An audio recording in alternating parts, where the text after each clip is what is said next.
Good afternoon 11th class. बेटा इस video में हम लोग पाउलीज एक्सक्लूजन प्रिंसिपल की बात करेंगे।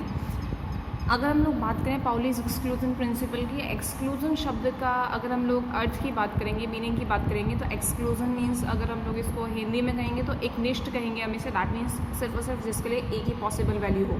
तो पाउलीज एक्सक्लूजन प्रिंसिपल ये कहता है कि किसी भी एक एटम के अंदर दो इलेक्ट्रॉन्स के लिए चारों क्वांटम नंबर्स की वैल्यू सेम नहीं हो सकती। इसका मतलब कि एक एटम के अंदर दो इलेक्ट्रॉन्स की पोजीशन जो है वो बिल्कुल एग्जैक्टली सेम नहीं हो सकती, क्योंकि हम सभी जानते हैं कि क्वांटम नंबर्स जो होते हैं वो बेटा डिफ़ाइन करते हैं कि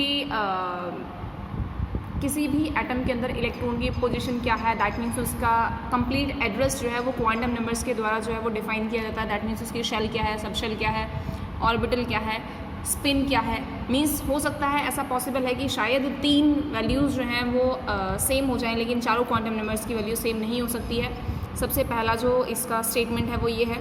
इसके अलावा इस तरीके से भी कह सकते हैं कि किसी भी एक ऑर्बिटल के अंदर दो इलेक्ट्रॉन्स जो हैं वो सेम स्पिन के जो हैं वो एग्जिस्ट नहीं कर सकते।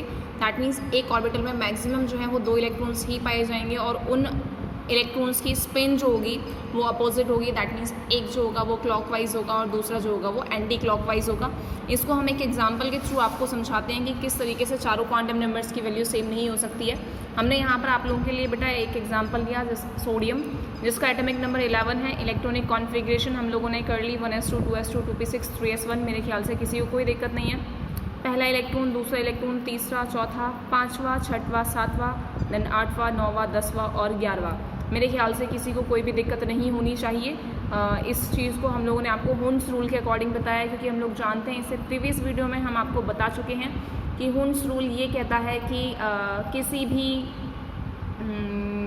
ऑर्बिटल में या किसी भी सबशेल में ऑर्बिटल्स में पेयरिंग तब तक पॉसिबल नहीं है जब तक कि ऑर्बिटल्स जो हैं वो सिंगली ऑक्यूपाइड ना हो जाएं।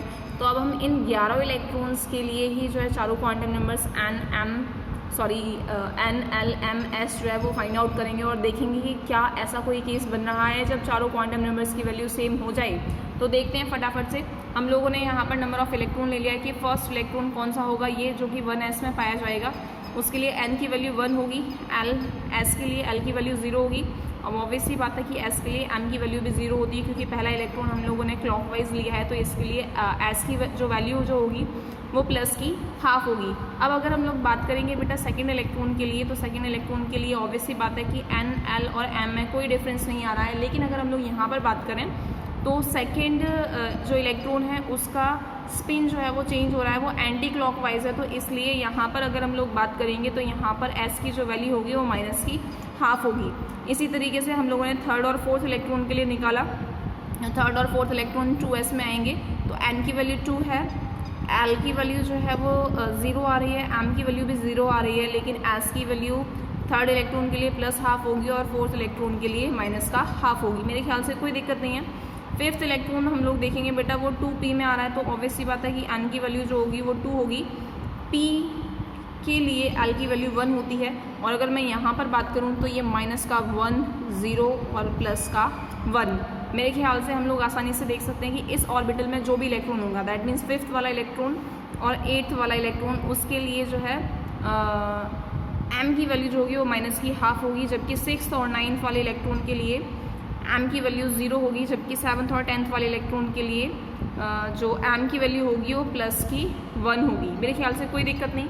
इसी तरीके से 5, 6, 7 वाला जो इलेक्ट्रॉन है उसके लिए